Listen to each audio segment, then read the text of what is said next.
오늘 소개하려는 책은 강원국 백승권의 글쓰기 바이블입니다. 이 강원국 백승권이라고 하는 분들 이름은 들어보셨을 텐데요. 어쩌다가 제가 여기에 공저자로서 같이 이름을 올리게 되었습니다. 대통령의 글쓰기 저자 강원국과 실용글쓰기 최고 강사 백승권이 말하는 실용글쓰기의 모든 것, 이 부제만 봐도 너무 재밌을 것 같지 않나요? 저자의 면면을 읽어드리겠습니다. 강원국, 베스트셀러 작가이자 스스로 인정하는 명강사다. 저서로 대통령의 글쓰기, 회장님의 글쓰기, 강원국의 글쓰기, 나는 말하듯이 쓴다를 펴냈다. 글쓰기 책만 썼다. 살아있는 동안 글쓰기 책 10권 쓰고 총 100만 부를 파는 게 목표다. 글쓰기 바이블이 5번째 책이니 권수로는 절반을 이뤘다. 판매 부수로도 100만 부 마라톤의 반환점을 장식하는 책이 되기를 기대한다. 백승권, 비즈니스 라이팅 전문 강사다. 매해 평균 200회, 800시간 이상 직장인을 위한 글쓰기 강의를 한다. 현재 업무용 문서 매뉴얼 제작 및 글쓰기 컨설팅 전문 업체인 주 커뮤니케이션 컨설팅 앤 클리닉이라는 회사도 운영한다. 저서로 글쓰기가 처음입니다. 손바닥 자서전 특강, 보고서의 법칙 등의 글쓰기 책을 펴냈다. 사업 목표는 우리나라 모든 정부, 공공기관, 지자체, 민간회사의 문서 매뉴얼을 만들고 온라인 글쓰기 플랫폼을 론칭하는 것이다. 개인 목표는 만 60세 이후 자급자족하는 농사를 짓거나 전 세계를 떠돌며 농사와 불교에 대한 에세이와 소설을 쓰는 것이다. 꿈이 다 크시죠? 그리고 접니다. 박사, 책, 문화, 그리고 삶에 대해 읽고 겪고 중구난방으로 생각하고 쓰는 작가다. 흥미를 끄는 모든 일에 기웃거리고 그 일들을 다시 글로 쓰다 보니 출간한 책이 2자릿수를 넘었다. 저서로 치킨의 다리가 하나여도 웃을 수 있다면, 빈칸 책, 은하철도 999 너희 별에 데려다 줄게, 고양이라서 다행이야, 여행자의 로망백서, 지도는 지구보다 크다, 비포 컴라이즈 뉴욕, 나에게 여행을, 도시수집가, 가꾼다는 것, 위크트리퍼, 박사와 이명석의 샌프란시스코 등이 있다. 그림, 전각, 바느질 등 손으로 하는 일을 좋아하고 소리내어 책을 읽어주는 것에서 기쁨을 느낀다. 수다 떠는 것을 좋아하여 친구 없는 자들의 친구로 불린다. 네, 이렇습니다. 이 책에 나오게 된 과정을 좀 말씀을 드릴게요. 일단 이 글쓰기 바이블이라고 하는 제목에 대해서 말씀을 드려야 되는데요. 이 책이 나왔더니 어떤 분이 그런 말씀을 하시더라고요. 아니, 이 책에 지금 같이 책을 낸 사람이 무려 2명이나 불교와 관련이 되어 있는 사람들인데 어째서 바이블이란 제목을 썼느냐라고 이야기를 하시는데요. 아마도 짐작하시겠죠? 네, 글쓰기에 관해서 궁금한 사람이라면 이 책 한 권만 보고도 다 알 수 있을 것이다 라고 하는 굉장히 자신만만한 태도로 만들어낸 책입니다. 정말로 그러냐라고 저한테 물어보신다면 독자분이 어느 부분에서 갈등을 느끼실까 거기에 따라 다르긴 하겠지만 상당히 도움이 될 거라는 것은 네, 저도 권하는 바입니다. 네. 이 책은 사실 어떻게 하다 이렇게 3명이 모이게 됐느냐라고 하는 이야기를 하지 않을 수가 없는데요. 처음에 만들어지게 된 것은 네이버 오디오 클립이었어요. 혹시 들어보셨나요? 이 네이버 오디오 클립에서 글쓰기 바이블이란 강의를 런칭하도록 도와주신 분들은 그 백미인이라는 강의 사이트를 하시는 분들께서 네이버 오디오 클립을 만들어 주셨습니다. 30개의 클립이 지금 현재 올라와 있습니다. 굉장히 재밌으실 거예요.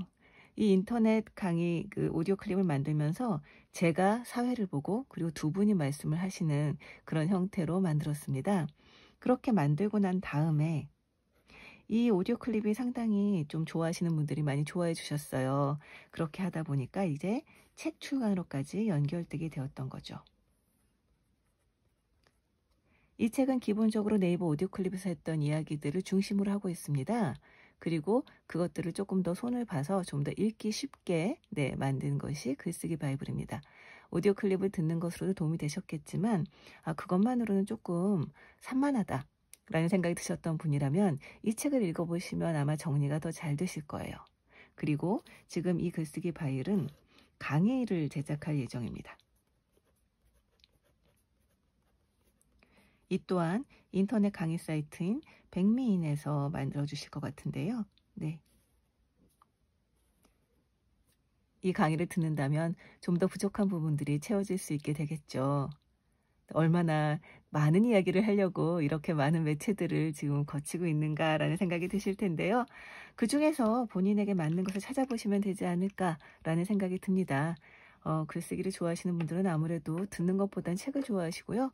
바쁜 직장인들 같은 경우는 네이버 오디오 클립을 듣는 것이 더 도움이 될 수도 있을 것 같아요. 서론을 읽어드리겠습니다. 서문을 겸한 프롤로그를 써주신 분은 강원구 선생님이세요. 네. 아까워서요 라고 하는 게 제목이네요. 두 사람과 만나는 날을 기다렸다. 글쓰기에 관해 이야기하는 시간을 준비하며 기다렸다. 초등학생이 개학날을 기다리듯 숙제하며 기다렸다. 녹음은 휴일에 했다. 술은 휴일에 마셔야 제맛이다. 아내의 감시를 벗어나 합법적으로 통음하는 즐거움이란. 그래서 더 기다렸다.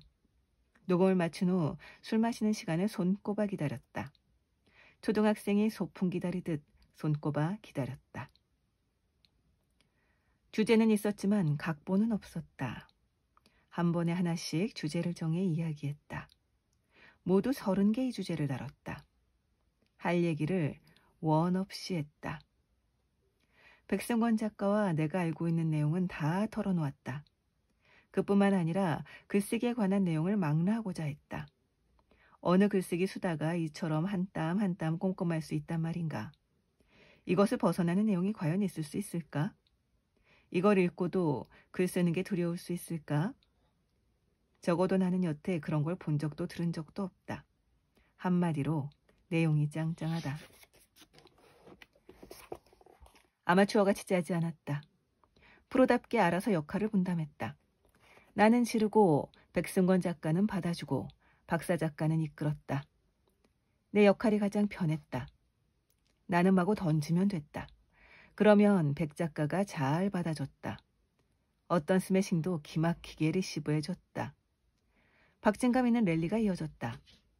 박사 작가가 가장 힘든 역을 했다. 두 사람이 그라운드를 벗어나 전방지축 날뛰면 박사 작가가 다시 운동장으로 끌어들였다. 과열되면 워워 하며 다독거렸고 느슨해지면 파이팅을 부추겼다. 결과적으로 볼만한 경기가 됐다. 글쓰기 작가답게 진부하지 않게 표현하면 환상의 호흡으로 손에 땀을 쥐는 명승부가 펼쳐졌다. 다른 말로 내용이 재밌다. 혹시 오해가 있을 수 있다. 기왕 녹음한 거 재탕하는 것이 아닌가. 맞다. 글쓰기 바이블이 없었다면 이 책도 없었을 것이다. 그러나 날로 먹겠다고 책을 만든 건 아니다. 첫 번째 이유는 아까워서다. 글쓰기 바이블을 많은 분이 사랑해 주셨지만 기대치에는 미치지 못했다. 불후의 명작다운 공전의 히트가 이루어지지 않았다. 그래서다. 공을 들인 콘텐츠인데 솔직히 아까웠다. 말로 부딪힌 한계를 글로 극복해보고 싶었다. 오디오가 아닌 책이라는 매체를 통해 역주행해보고 싶었다. 두 번째 이유 역시 아까워서다. 음성으로 한번 듣고 말기에는 아깝다. 네이버 오디오 클립을 통해 글쓰기 바이블을 들어주신 분 가운데 글로도 읽고 싶다는 분이 꽤 있었다. 적어도 10분 이상은 있었다. 마음은 굴뚝 같지만 아직 얘기하지 않은 분들이 더 있을 것이다. 그런 분들이 이 책을 통해 들은 내용을 복귀하는 기회를 얻기를 기대한다. 세 번째 이유 또한 아까워서다. 이쯤 되면 화가 나는 분도 계시겠지만 어쩔 수 없다. 소리는 공중에 날아가 휘발한다. 그러기엔 내용이 아깝다. 글로 붙잡아두고 싶다. 기록으로 남기고 싶다. 후대에라도 이런 전대미문의 글쓰기 수다가 있었다는 사실을 알리고 싶다. 글쓰기 바이블 3파역을 해준 네이버와 백미인의 남성경 대표 배소라님께 감사드린다. 2020년 여름 강원구. 저희 셋 다 글을 가르치기도 하고 글을 쓰기도 하는 사람으로서 아무래도 네이버 오디오 클립만으로는 만족하기 어려운 면이 있었습니다. 이 책이 그거를 충분히 다 충족시켰느냐라고 한다면 아마도 그것은 독자분들이 어떤 반응을 보이냐에 따라 다르지 않을까라고 생각을 합니다. 한번 읽어봐 주시고 그리고 후기 남겨주세요. 기대하겠습니다.